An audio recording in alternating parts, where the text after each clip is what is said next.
And for more, let's welcome in CBS Sports NFL writer Tyler Sullivan. Last season, Kyler Murray and the Cardinals started 7-0. Murray was part of the MVP conversation, but he missed 3 games because of an ankle injury. Cardinals went 4-6 to finish the season, lost to the Rams in the wild card round. Now he gets a massive deal. Tyler, do you think Arizona overpaid for the former #1 pick? I don't know if you can ever overpay for these quarterbacks. I mean, again, what else are they going to do? Are they going to go into the quarterback market of Jimmy Garoppolo or the Drew Lock and Geno Smith saga that's going on in Seattle? You have a clear-cut #1 pick. It's panned out. It's not a bust. You have to pay him what the market is telling you. And the market is saying it's around $230 million.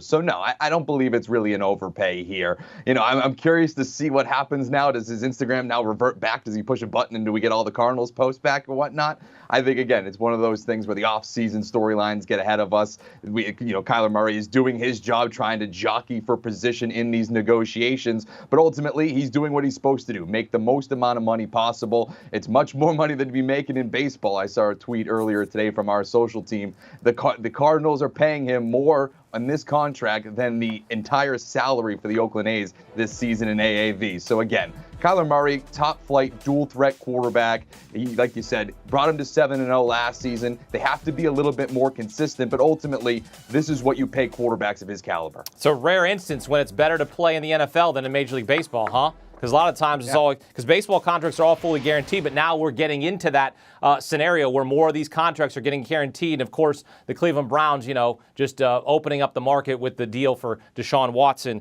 And it all comes down to, like you said, the supply and demand, right? What are the Cardinals going to do? They traded for Hollywood Brown on draft night, pairing Kyler with his former Oklahoma teammate. However, they won't have DeAndre Hopkins for the first 6 games of the season, suspended for PED use. Arizona has the second toughest schedule, behind only the defending Super Bowl champion Rams. Tyler, do you have Arizona making the playoffs this season?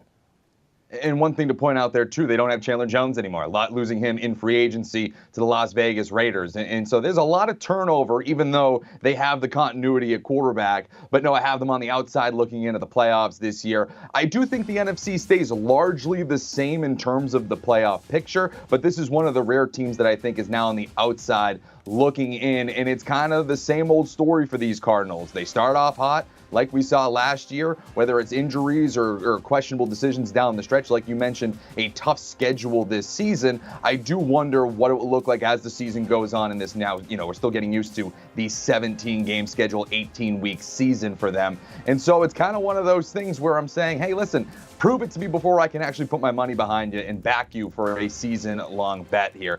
Kyler Murray, Cliff Kingsbury, it's a high-flying offense, but ultimately we've seen that falter down the stretch, which makes them risky to make the playoffs this year. Yeah, last season the NFC West had 3 playoff teams, the Rams, Cardinals, and 49ers. Jimmy G and the 49ers lost to the Rams in the NFC Championship game. They said, all right, we're going to trade you. San Francisco officially giving Garoppolo permission to seek a trade now. There's been talk about him going to either the Giants or Jets, which is interesting. Tyler, what do you think of Jimmy G perhaps going to one of the New York teams?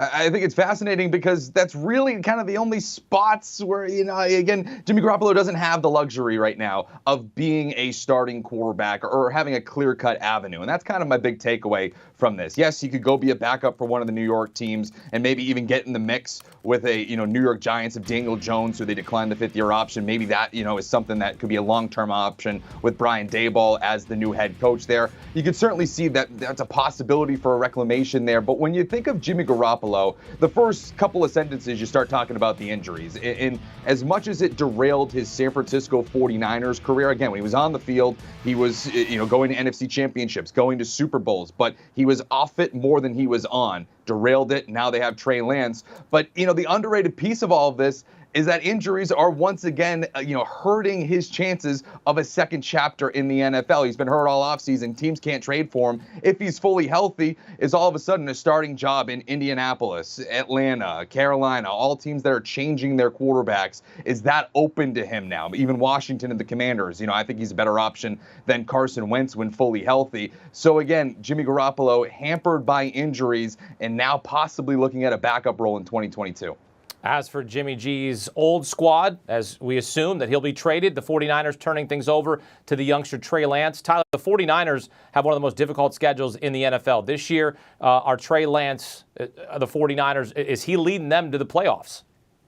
it's a big question, right? He is the, sink or swim option for them. And if he reaches his ceiling, I think they do make the playoffs. And I ultimately believe that he is able to keep the ship afloat. Unlike a lot of these rookie first-year quarterbacks, he is finding himself in a phenomenal situation. Good coaching staff, unbelievable defense, and really strong pieces in the offense. George Kittle, Deebo Samuel, Trent Williams on the offensive line, a zone-based running scheme. They're going to really utilize his legs, obviously, on top of his throwing ability. So for me, I think they make the playoffs here, but I don't really love the value at minus 220. If we're being perfectly honest, I kind of like them at plus money to win the division more than anything else if we're looking at terms of long-term bets. Obviously, they're going to be going toe-to-toe with the Super Bowl champions and the Los Angeles Rams, but historically speaking, these Super Bowl champions do take a step back, and if they get a proper Trey Lance, just a somewhat above average or average Trey Lance, there's enough pieces there to even make noise in that regard, and I think the ceiling for Trey Lance is much higher than baseline and average. If he's a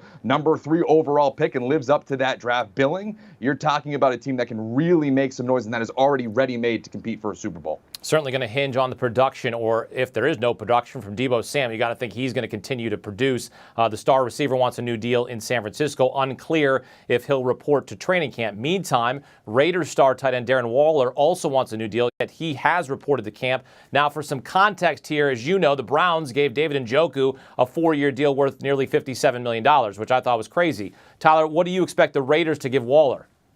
It's the bargains of all bargains in the NFL at the tight end position right now, Darren Waller. Just for further context, he's the 17th highest paid tight end in the NFL right now in terms of average annual value. And over the last 3 seasons, in terms of receptions and receiving yards, the only guy he's looking up at is Travis Kelce in Kansas City in terms of the most production. He's been absolutely phenomenal in the passing game for them, and that he's been, an absolute steal for them at the price that they're getting.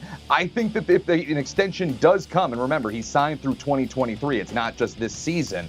If an extension comes and he gets a pay bump, you're looking at possibly even double of what he's making right now. George Kittle makes around $15 million in AAV.